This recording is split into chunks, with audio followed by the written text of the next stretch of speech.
Здравствуйте, уважаемые телезрители! Вы смотрите еженедельное интервью главы Республики Ингушетия Юнусбека Евкурова. Юнусбек Гунгиреевич, Калшин. Алейкум салам. Самым главным событием прошедшей недели стал инвестиционный форум Сочи-2018. Мы представили инвестпотенциал республики. Было подписано порядка 10 соглашений на общую сумму более 8 миллиардов рублей. В ходе форума вы также приняли участие во встрече председателя правительства Российской Федерации Дмитрия Медведева. Говорилось о развитии регионов и мерах стабилизации бюджетов, а также о реструктуризации долгов перед федеральным бюджетом. В целом, расскажите об итогах форума и какие соглашения были подписаны. Форум прошел хорошо. Как никогда этот форум, наверное, такой наиболее перспективный в дальнейшем, ну и хороший для республики. Мы подписали соглашение по ряду инвестпроектов на территории республики. Из 7 инвестпроектов, которые мы соглашение подписали, 5 уже в работе. То есть мы можем уже сегодня говорить, что они уже рабочие проекты. Тот же агрокомплекс Сунжа мы далее подпишем, откроем торжественно первый этап 10 гектаров тепличного комплекса уже в конце апреля, а может даже в конце марта. И ряд других проектов. Продолжение второй очереди завода АТМ и хлебобулочных изделий предприятий. Ну, и все они рабочие. В том числе развитие туристической отрасли, тот же Кушт Плаза. Первый этап он уже реализовал в Джайравском районе, и сейчас выходит на более мощный проект, второй этап. Ну, если смотреть по первому этапу, вот такого красивого, хорошего, современного туристического комплекса, как он сделал, ну, я навряд ли увижу на Кавказе где-то в каком-то регионе. Очень по-современному сделано, с таким дальним прицелом. Поэтому второй этап тоже сейчас пойдет, и это будет тоже хороший проект. Поэтому все проекты у нас там на 8 миллиардов, где-то 700 миллионов рублей. Это все проекты рабочие. Ну и мы подвели итоги прошлогодних проектов подписанных. Из этих проектов где-то 2 проекта у нас выпали, остальные работают. Мы взяли за практику сегодня, что большинство проектов начинать уже реализовывать, а потом только подписывать соглашение, когда мы видим, что инвестор уже втянулся в эту схему. На встречах с руководителями федеральными, с министрами, мы в том числе и участвуя в панельных дискуссиях, мы обсуждали разные вопросы, и вопросы социального обеспечения, жилищно-коммунального хозяйства, дорожной инфраструктуры.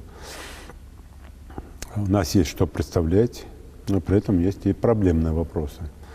Если вопросы связаны с бюджетом и консолидацией бюджета, в целом выполнение законодательства бюджетного, конечно, это сложные вопросы для регионов. И Дмитрий Анатольевич Медведев традиционно к концу форума эти встречи с губернаторами проводит. Ряд губернаторов выступили с хорошей и критикой в адрес Минфина России в целом и правительства, если брать, ну и с благодарностью за то, что Минфин России выступил инициатором, и благодаря Минфину России и лично там председателю правительства, вице-премьеру Дмитрию Николаевичу Казаку, и в целом председателю правительства Дмитрию Анатольевичу Медведеву, Владимир Путин принял решение, президент страны, о реструктуризации нашего долга. Если мы, например, по Ингушетии брать, мы должны были бы по долгу в этом году уже выплачивать там порядка 700 миллионов рублей. Это очень сильная нагрузка на бюджет республики. А мы можем сегодня выплатить всего порядка 174 миллионов рублей. Если оставшиеся деньги, которые мы будем по налогам сейчас работать, по собственным доходам, можем уже перераспределять на внутренние ресурсы, резервы. То есть и этот долг расписан уже на 7 лет вперед. То есть нам это удобно и комфортно, и регионам это комфортно. Мы от других регионов отличаемся тем, что у нас нет коммерческого долга, это плюс большой, у нас только бюджетный долг, кредит, поэтому здесь как бы там нам комфортнее и удобнее. Опять же, вопрос, который задавали главам регионов, в том числе и я, когда мы говорили, что нельзя нас сравнивать всех одинаково.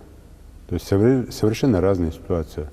Там было на РБК такая статья, что Антон Германович Силуанов, министр финансов России, сказал, что ряд регионов, там что Ингушетия, где-то не совсем правильно выложили по расходу бюджетов. То есть не совсем правильно это озвучили, а где-то даже скрыли. Здесь тоже есть объяснение. Не то, что скрыли, а мы не можем подписывать соглашение с Минфином, если мы будем говорить о дефиците бюджета. Мы не можем без дефицита что-то подписывать. Почему? Потому что у нас постоянно социалка опережает экономику.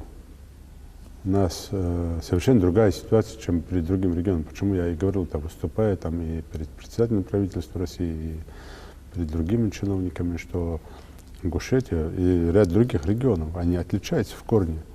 И надо посмотреть. Чтобы мы на равных работали, играли, тогда нас надо выровнять по социалке. Если мы сегодня все средства, которые мы зарабатываем, они у нас идут на содержание социальных проектов, школ, садиков и так далее, и их не хватает, мы еще с федерального центра просим, то у других регионов, где нету проблем с очередностью школы, с очередностью детские садики, у них там объекты культуры, объекты спорта, то есть они советского образца еще там все хватает, то, конечно, у них нет проблем в каких-то решении вопросов экономически важных, чтобы зарабатывать деньги. И в том числе губернатор Саратовской области, кажется, он очень правильно мысли сказал, нельзя богатые регионы опускать до бедных, а надо делать так, чтобы бедные регионы, или такие, как мы, регионы, которые не в состоянии сами содержать или зарабатывать, надо подтягивать богатым регионам. И здесь я тоже озвучивал эту фразу и говорил, что не Ингушетия виновата в том, что мы в таком положении. Не то, что у нас народ не трудолюбивый, а наоборот, мы день и ночь работали, пахали в советское время. Но на территории современной Ингушетии не было ничего. Ни маломальской там промышленной базы. Было только промышленный сектор и все. И нас слышат, самое главное, и правительство в целом понимает нашу ситуацию. И в связи с этим, конечно, надо сказать, что очень такой емкий процесс и очень такой очень хороший форум. Такой, я скажу, если сравнить за последние годы сочинские форумы инвестиционные, то этот был такой самый такой хороший и продуктивный для нашей республики. Также в рамках инвестиционного форума Сочи-2018 вы и глава Республики Крым Сергей Аксенов подписали соглашение о сотрудничестве по ряду направлений на 2018 и 2020 годы.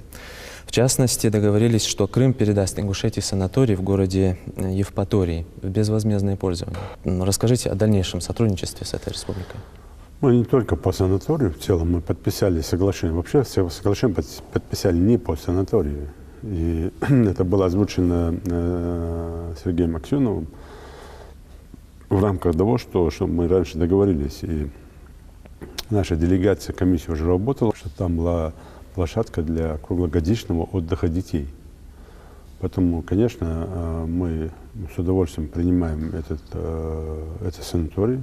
Довольно хороший санаторий, находится прямо на берегу моря. И будем там создавать, мы сейчас будем искать там инвесторов, это не за счет бюджета будет сделано, но инвестор должен, вложив туда деньги, подумать в первую очередь о выполнении обязательств перед правительством Крыма. А дальше же думать и о собственном заработке, то есть и для себя, для того, чтобы окупить свои вложения, уже строить там тоже коммерческие направления. Но при этом надо сказать, что отдых детей это не бесплатно. Это не обязаловка, это обязательно выделяется государством средства, в том числе регионы, мы туда будем направлять детей. И нам было бы, конечно, хорошо, чтобы наши дети ежегодно могли бы лечиться, отдыхать круглогодично в одном из наших санаториев. Но мы сейчас нашли ряд предпринимателей, которые готовы взяться за этот проект. Я думаю, что мы реализуем проект. А соглашение мы подписали в рамках подписанного ранее соглашения для того, чтобы реализовывать это соглашение. То есть это меморандум о том, чтобы более эффективно использовать подписанные соглашения, пункты соглашения. Обмен там, культурными проектами, работа там, инвесторами там, и в одну сторону, в другую сторону, по агропромышленному комплексу, по промышленности в целом, обучение студентов, в том числе военно-морских там, учебных заведениях, там, ну и так далее, и так далее. Вот эти проекты, и спасибо губернатору, он человек вообще там, большой души и более чем держащий свое слово. И я уверен, что наши правительства, наши чиновники найдут там хорошее подтверждение и реализацию этих проектов. Подводя итоги чемпионата России по альпинизму в техническом классе, вы отметили, что альпинизм станет одним из приоритетных направлений концепции развития спорта в нашей республике. Какие шаги будут предприняты для дальнейшего развития альпинизма в республике? Альпинизм мы будем развивать, потому что альпинизм сейчас становится как одним из таких проектов олимпийских видов спорта. В 2020 году он уже будет там стартовать как олимпийский вид спорта. Поэтому я недоволен тем, что Федерация альпинизма Республики не выполнила задачу прошлого года. И в этом году команду не выставила, хотя у них были возможности готовить команду лучше, чем у кого-либо на Северном Кавказе. Это я крайне недоволен, поэтому я дал поручение сделать выводы по Федерации альпинизма. Тем более я им дал площадку, тем более и обучалка, и все остальное готово. Только вперед и работай. И второе, я дал поручение, оно тоже не выполняется, в том числе, в частности, и по вине Федерации альпинизма, которая не контролирует мои поручения, и в частности и по линии Министерства образования и Минстроя. Почему? Потому что мы строим новые школы, и подрядчик за счет своей прибыли должен оказать помощь этой школе и поставить там вот такие так называемые скалодромы, обучалки. И если в каждой школе это будет, то у нас есть больше шансов. Это же тоже как профессия, как любовь к профессии, как спорт, да? И когда дети, если не учебная программа, но тем не менее на уроках физкультуры где-то там уже этим начинают заниматься, то тот, у кого есть призвание, он может это все ухватить. Если не все дети, то кто-то ухватит. Поэтому это тоже будет там растить вот таких наших альпинистов. Почему? Потому что это уже олимпийский вид спорта. Поэтому мною сейчас дано поручение. Кстати, чемпионат прошел очень хорошо. И в следующем году мы будем уже более расширенном составе проводить чемпионат. И обязательно тот лагерь, который там стоял, я дал поручение пока не снимать. И к концу августа тоже, опять же, задача не выполнена еще альпинизмом и Министерством спорта в целом республики. Это сделать там ну, такую хорошую площадку для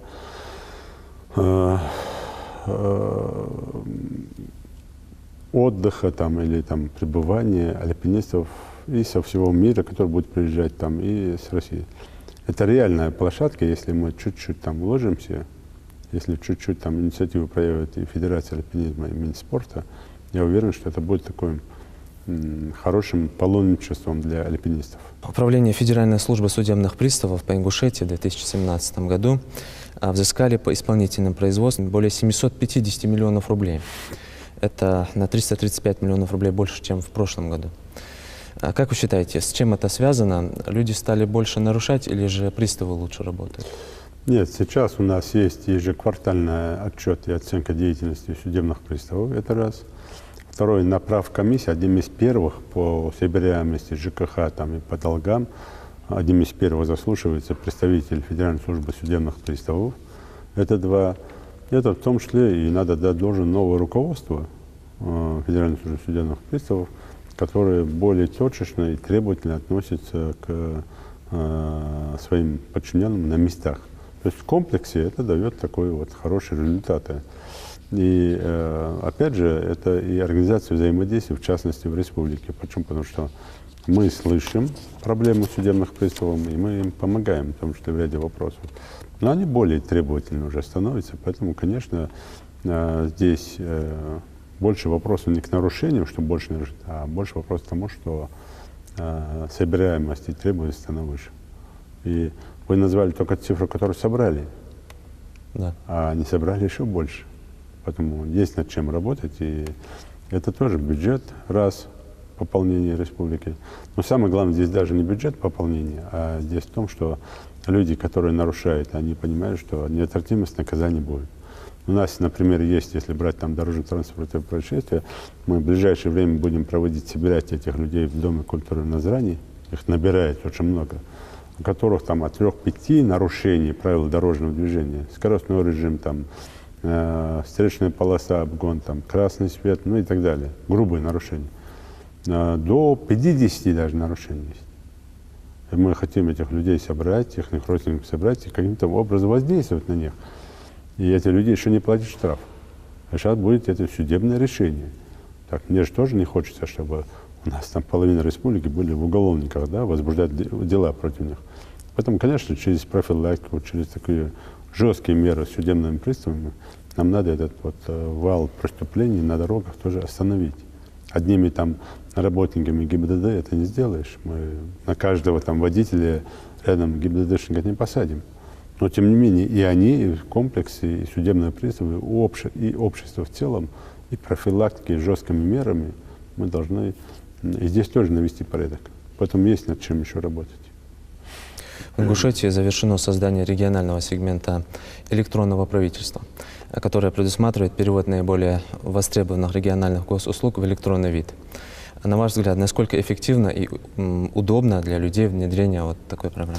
Удобно, и оно должно быть внедрено. Просто есть люди, которые, в том числе и я себя к этим людям отношу, которые боятся техники, да, примеры там, электронных там, средств и электронного правительства. Нам надо научиться работать через них. Я помню, был в Татарстане, и когда Рустам Нургалиевич Миниханов, глава Татарстана, прямо при мне начинает там по iPad расписываться и как-то уже через электронное правительство. Конечно, я с тех пор это начали мы внедрять в республике, ведь многого добились. Мы взяли опыт Татарстана в этом вопросе.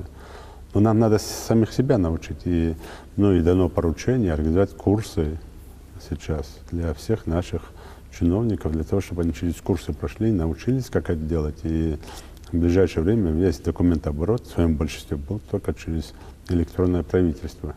Это важно, мы уходим от бюрократии, уходим от лишних расходов, от временных затрат, ну и становимся более современными. Я, кстати, дал поручение, во-первых, мы не совсем серьезно относимся и к молодежному правительству, к молодежному парламенту и молодежным советам на территориях муниципальных образований. Здесь я дал поручение в ближайшее время их собрать, потому что и уточнить у них, как они думают по этому вопросу.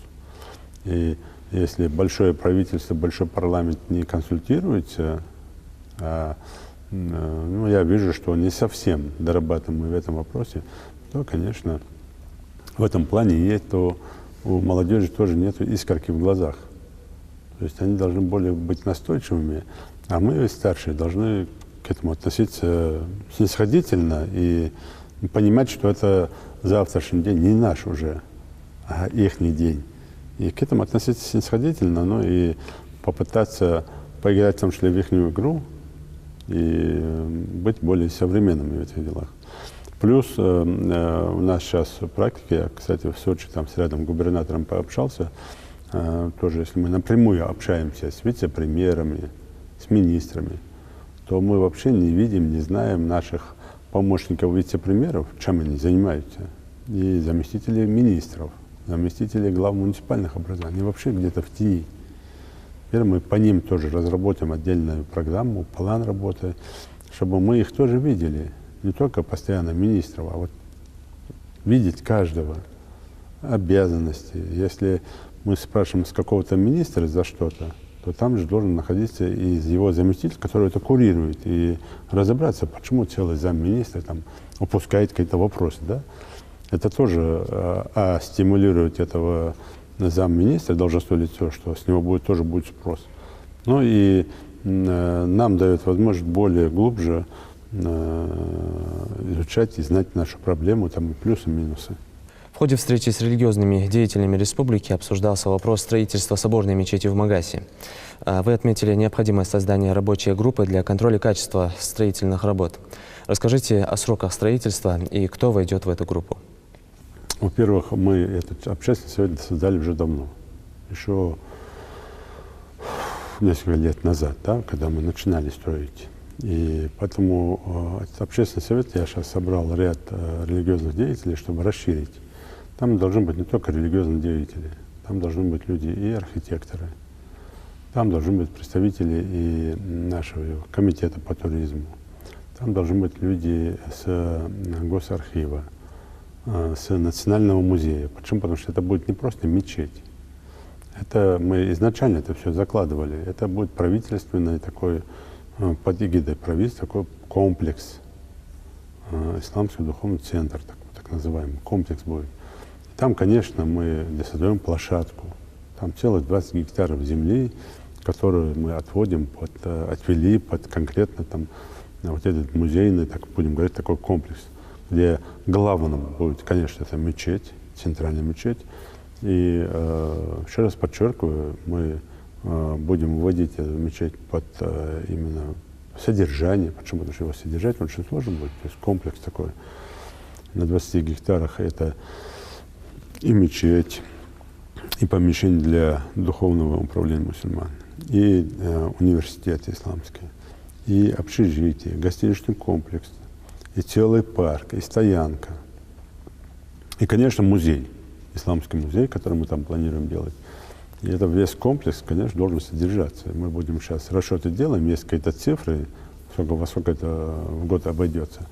И чтобы не ложить это на имама мечети или того, кто будет содержать мечеть, а именно, чтобы государство это под себя взяло, мы хотим таким образом его юридически красиво оформить, на что и были тогда еще, несколько лет назад, там нацелены все ресурсы. Мы так и сделаем. Ну и обязательно к этому и придем. А вот общественники, которые будут там не контролировать строительство мечети, а участвовать в этом процессе, смотреть, радоваться, давать комментарии, каждый по-своему, да. Религиозные деятели — это одно, архитекторы — другое. Там много вопросов, связанных там с архитектурой не только города, но и внешнего вида, и в ясную погоду того горного ландшафта, который находится там на фоне, в тылу там, или на фоне самого комплекса. Опять же, музейные работники, как они видят. Нам надо изучить много-много вариантов, в том числе и один из самых красивых там музеев в нашей стране исламских, это, конечно, в Казанской мечети. Я там уже несколько раз был и смотрел. Это такой расширенный, очень приятный музей. Кстати, нам и из Турции, и из Саудовской Аравии, и из Катара, и вот послы приехали. Когда музей мы построим, нам обещают подарить там для музея такие реликвии, в том числе и Священное Писание, и других вещей. И у нас есть много в республике тех, кто желает там какие-то такие подарки, реликвии нам для музея издать. Поэтому это вот такой комплекс, который должен отвечать всем требованиям. Вы также провели совещание с руководителями социального блока республики. Речь шла о ситуации с выплатами льготным категориям граждан, нарушениях в их отношении, мошенничестве при оформлении инвалидности. Есть ли какие-то конкретные факты нарушений или задержания по этому поводу? Нет, это было мною предупредительная мера, так называемая. Почему? Потому что ряд поручений мною Совету Безопасности дано, ряд обращений и к прокурору, и другим структурам тоже, для того, чтобы сверить и проверить. Почему? Потому что сейчас, например, субсидия, которая выплачивается по рождению первого ребенка, это очень существенная помощь. Там есть ограничения. И если по душевым доходам превышают там, на человека в семье, там есть целая схема расписана, на кто имеет право получать эту субсидию. Когда всех одинаково ставят туда, это коррупция. Всех просто. Вот 10 детей родилось, и все 10 получают эту субсидию. Это коррупция. И здесь надо сразу жестко. Это как было по материнскому капиталу. надо жестко бить по рукам, вплоть до уголовного дела. Поэтому, конечно, я и здесь, в этом направлении. Второе, когда мы видим статистику по детям-инвалидам там, и в целом по инвалидам, что она где-то растет, и она несравнима с регионами России. И начинаешь же разбираться, почему, мы здесь тоже видим коррупционную схему. Особенно, когда мы начинаем проверять маломальского, там, более-менее там, человека, который, в том числе и ряд чиновников, чьи члены семьи являются инвалидами. И самих работников ФТЭКа, где в доме, в семье, раньше я это говорил, а сейчас, конечно, там не так страшно, как было раньше, но мы помним, я об этом говорил, когда ряд там жителей Али-Юрта или еще кого-то, там вся семья, там чуть ли не инвалиды второй группы. Чтобы этого не было, чтобы над нами не смеялись, чтобы... Но при этом, опять же, подчеркиваю, когда ко мне обращаются, что ему не дают инвалидность, и проверка реально показывает, что из 10 обращений, к примеру, их не часто сейчас, надо сказать, отдать должное, что все-таки социальный блок работает хорошо, но при этом из 10 обращений раньше, там, 8 случаев это железный инвалид, которому почему-то не дают инвалидность. Это меня больше всего убивает, да, и в первый случай плохо, коррупция, она, нельзя этим заниматься, это все-таки инвалиды.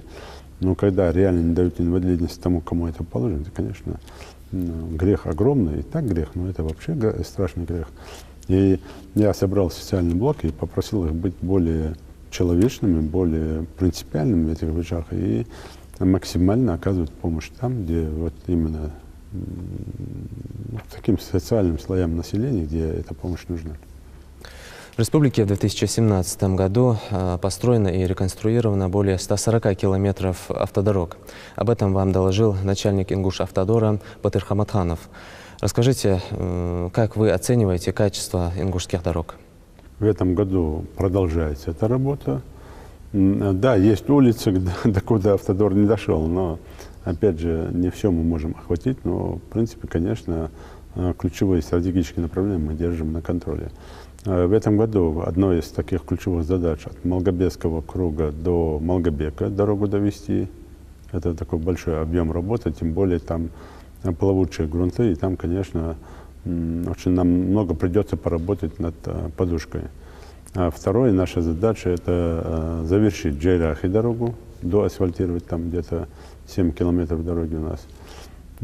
Третье – это в том числе между Ачулуками и Кантышем, сейчас дороги остался там завершить. Это центральные улицы населенных пунктов, городов и так далее. То есть и содержание дорог, плюс тротуары, ну и другие проекты. Поэтому работа идет, там дорожный фонд нам выделил неплохие средства, будем работать. Самое главное, чтобы было качественные сроки. За 2017 год в республике удалось стабилизировать эпидемиологическую ситуацию и повысить защищенность детей от инфекции на 17%. Это несмотря на то, что в прошлом году в СМИ и в соцсетях активно распространялась заведомо ложная информация о якобы вреде прививок. Как вы считаете, что нужно сделать для того, чтобы наше население доверяло вакцинации? Ну, сложно. Это человеческий фактор, и каждому голову не вложишь. Есть многие, которые там лечатся по-разному, да, и кто-то дуа читает, кто-то кровопускание делает, кто-то еще что-то делает. Каждый ищет там, где вот вроде бы там родственники посоветовали, кто-то еще, ну, все. Но одно точно надо понимать, и нашим священнослужителям мы об этом часто говорим, и они идут навстречу. Надо, конечно, в одни из таких, если в религиозном плане брать, и хадисов, и Священное Писание говорит о том, что любой врач от Всевышнего. И если ты заболел, то или это суна, или это важеб, там, ну, каким-то образом иди, обратись к врачу. Почему? Потому что его тебе Всевышний дал, чтобы тебя вылечить. Есть даже там некоторые вещи прописаны, не буду повторяться. Но при этом, опять же, повторяюсь, многие смотрят там, кто-то говорит, там вот яблоко поел кислое, ну, вроде нормально стало. Но организм одинаково не бывает. Кому-то кислое яблоко помогло, а кому-то может навредить. А поэтому, конечно, надо в первую очередь, прежде чем этим народным так называемым лечением заниматься, надо проконсультироваться у врачей. А не говорить постоянно, что у нас врачи плохие. У нас очень хорошая медицина, и есть проблемы, понятное дело, но надо постараться все-таки заставить себя, и особенно детей. Мы в прошлом году видели Алгештолта, когда у нас даже некоторые врачи к своим детям отнеслись пренебрежительно. И в итоге получили обратный эффект. Так нельзя делать. И прививки, они не только у нас, во всем мире. И мы все проходили через эти прививки. И сочинять сказки, что они там из свиной крови, там, из обезьяньей крови, там еще что-то только не придумать, лишь бы людей обмануть. Но я попросил бы жителей всегда думать в первую очередь о своем ребенке, а не про сплетни, кто вам что-то рассказывает. И внимательно послушайте, что говорят там по телевизору, внимательно послушайте, что говорит министр здравоохранения, в целом Министерство здравоохранения. Уж точно там они не враги, они не спосланы для того, чтобы нам помогать, нас лечить. Поэтому будьте добры, там придерживайтесь этих правил. Иначе завтра отсутствие этой прививки, есть прививки от туберкулеза, есть прививки от разных болезней. И чем быстрее вы эти прививки, как положено, вы их сделаете, тем меньше шансов ребенку заболеть. Я тоже министра здравоохранения попросил побольше говорить об этом. Почему? Потому что есть, например, так я не буду назвать, там такая болезнь, которая там, если прививку не делать, то 40% там мужского населения должно болеть, к примеру, да? Если вы цените своих детей. У меня вообще вот по своим детям нет вообще никаких сомнений, что это нельзя делать. Я наоборот там впереди планеты всей и заставляю там делать как положено. Потому что я хочу, чтобы они выросли здоровыми и чтобы не болели. Это мои дети. Поэтому каждый родитель должен, наоборот, добиваться того, чтобы прививки были. Это раз. А второе, конечно, важно, чтобы эти прививки были не просроченные вакцины, и чтобы они были не левые. Вот здесь мы довольно серьезно отпреживаем, и Роспотребнадзор, там Борис Камурзоев, и в целом министр здравоохранения. Я не думаю, что мы где-то можем там попасться на некачественном или там не на настоящем, там, на контрафакте. Поэтому, пожалуйста, жителям обращаюсь, берегите своих детей, как можно так пренебрежительно к этому относиться. На прошлой неделе в ходе совещания вы поручили руководителям муниципальных образований совместно с Управлением по делам религии и главами религиозных общин провести мероприятия по недопущению политизации проповедей в мечетях. Скажите, с чем это связано? Ну, во-первых, мы часто об этом говорим. Все знают, чем я занимаюсь, там, с учетом того, что и критика есть. Понятное дело, что любая власть делает очень многое, но при этом очень многое и не доделывает. С учетом отсутствия ресурсов, там, времени, там, ну и так далее, и так далее. Много всего есть. Ну уж точно не за то, что не хочет. При этом есть власть на местах, где тоже много бывает недоработок, как мы сейчас только что говорили, да. Если настоящему инвалиду не дают инвалидность, вот смотрите, сколько проблем те, кто эту инвалидность должен дать, создают для власти. Во-первых, сам больной недоволен властью, а у этого больного есть еще дома, иметь дома инвалида, который не может получить инвалидность, во-первых, а он нуждается, за ним надо ухаживать. А во-вторых, он ищет справедливость даже не в деньгах, а в том, чтобы признали его инвалидом. И вот это недовольство, оно у вас накапливается. И таких вещей очень много. Но при этом все мы работаем, день наш работаем. Я прошу наших имамов в мечетях политикой не заниматься. Это мечети. И постараться уйти, даже если я это попрошу, там, или кто бы не попросил, есть Коран, есть Священное Писание, давайте жестко. И поэтому ведь не знает глава сельского поселения или там глава администрации ничего в проповедях. Он такой же прихожанин в мечети, который слушает проповедь имама. Чтобы его это все знать, ему надо самим стать священнослужителем. Поэтому, конечно, я не могу таких давать даже при всем желании указаний контролировать проповеди в мечетях, да? Потому что этого нет. Наоборот, есть уйти от политики в мечетях, от выборной темы. Если это не касается вопросов, когда мы говорим и перед выборами обращаемся к имамам мечети, выступить о том, что в рамках религии выборы или участие в выборах каштасяхам, что это не противоречит религии, не более того. Ну уж точно не говорить какие-то, за кого голосовать, за кого не голосовать. Ну, вот это уже политика. Поэтому здесь надо очень внимательно понимать, о чем мы говорим, и слушать, а не перевирать наши слова там, и не пытаться настроить людей против нас. Я еще раз повторяю, все знают, чем я занимаюсь. Я ни в коем... Я всегда относился к священнослужителю как к священнослужителю. Я могу быть довольным, недовольным, но я всегда относился к нему так. Поэтому просил бы там людей делать выводы, когда кто-то высказывается. А со стороны наших глав муниципальных образований, сельского поселения, сегодня я тоже эту задачу еще раз уточнил. У нас много проблем в селах. Есть тот, кто торгует наркотиками. Есть тот, кто там торгует спиртным. Есть тот, кто ворует что-то, лезет там на стройки или дома, там, или еще что-то, бытовые там преступления. Есть там тема, где за детьми не ухаживают, там, бросают детей. Есть там надуманные причины какие-то разводы. Есть тема, когда в рассрочках покупают там якобы товары, потом долги не отдают. То есть много проблем в селе. Вот здесь я уже говорю тогда главе села. Вы или сами там, с позволения там, имама, там, выступите, 2-3 слова скажите жителям села и всем остальным, что вот есть такая-то тема. Или вот Белхай Дедезвой там помочь кому-то надо, давайте после молитвы пойдемте, там, мне нужен человек 20-30, чтобы там помочь. Может, там воду прорвало где-то, может, там улицу затопило, может, еще что-то. Вот это там есть. Это не политика, это как раз там правила игры в этом селе, они в этом селе живут. Или попросить имама выступить там по вреде там, курения, алкоголя, там, те же машины, гонки там, да. Мы же раньше говорили, и имамы об этом говорят, что если на красный свет ты пошел, там, или с нарушением скорости дал тому дал цагван вали, он приравнивается к самоубийству. Хабусул свагвали, там, верующий саквали.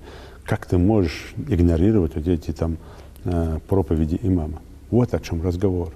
Это Дом Всевышнего, давайте политику там не обсуждать. Вот о чем разговор. Я надеюсь, что люди еще раз меня услышат и поймут это правильно.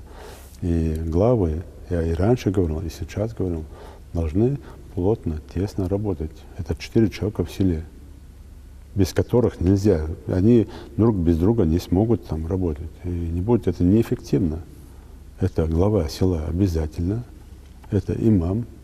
Почему? Потому что он не только в мечети проповедь там читает, он помогает главе села во многих вопросах. Это Турк Тамат, который там уже в границах села, они 4 человека, хозяева. Они, да, понятно, депутатский корпус есть, общественный совет есть. Но это как раз та тема, когда и днем, и ночью эти 4 человека могут друг другу, помогая, консолидировать общество в селе, делать так, чтобы это село было такое. И таких сел, и таких примеров у нас много. Вот это надо делать, а не смешивать это все в политику и не стравливать людей между собой. Вот о чем разговор. И просто это всех правильно понимать. И никогда от своих слов не отказывался, не буду отказываться. Нельзя превращать. Мы и раньше об этом говорили. И почему-то те, которые сегодня пытаются это политизировать, сами раньше об этом говорили. Да. Когда надо было сказать там, например, и не боялись там сказать, но я наоборот сам говорил, не надо в мечетях обсуждать пофамильно там боевиков, там еще что-то. Вот проповедь читайте, а не переходите на личности. Почему? Потому что и имам человек, у него есть родственники, и он ничем не защищенный. Поэтому я говорю, уходите от этих тем. Персоналии — это органы правопорядка, пускай работают. А ваша задача — убийство — грех, курить — грех, пьянство — грех, это грех. То есть харам долхам дадутся, не называя там людей. Вот о чем разговор. Юнусбек Бабангелеевич, благодарим вас за содержательное интервью. Далбар Сабол, Байдалтех Беркатюр, Тан, Вайдутыш Камяла, Бежба Болха, Дукка Хамхадеж Латвия, Даляндилла, Дук Болба Буэ. Ну, якой сорды мышцы дуаш. Гиба ты что делаешь? Нахцы будешь. Разные нага якой шеи. Хаттер жда каду, алхамдулилlah. сдерги на общий суд на гайки хардуаш сабал сбарки нах бал халбезяж самаж цидж парадервей استعد شغل سوالي قبر ولي صباح انت يرخد دي ويرت راسكول خجي ويرت يرخد دي عش شيء هم شقتا خرت خرت خرتون يرت ادوال ديز قمن دوال ديز ممكن دوال ديز شيء بولش متك شيء نا بول بيز بول بيتو تشوا اخر بيز وت خرتون وطبعا نال خاص ما ديك بول بيج باك دو خماش حدش باك وخشر خد ده اللي عند لي وخشر خد ده بول ببر مش هتديش دهر سحر لالغش من бархаж бай хог бож. Раз он шамос не дал барца был я беркню. Уважаемые телезрители, вы смотрели еженедельное интервью главы Республики Ингушетия Юнусбека Бамангиреевича Евкурова. Спасибо за внимание и всего доброго.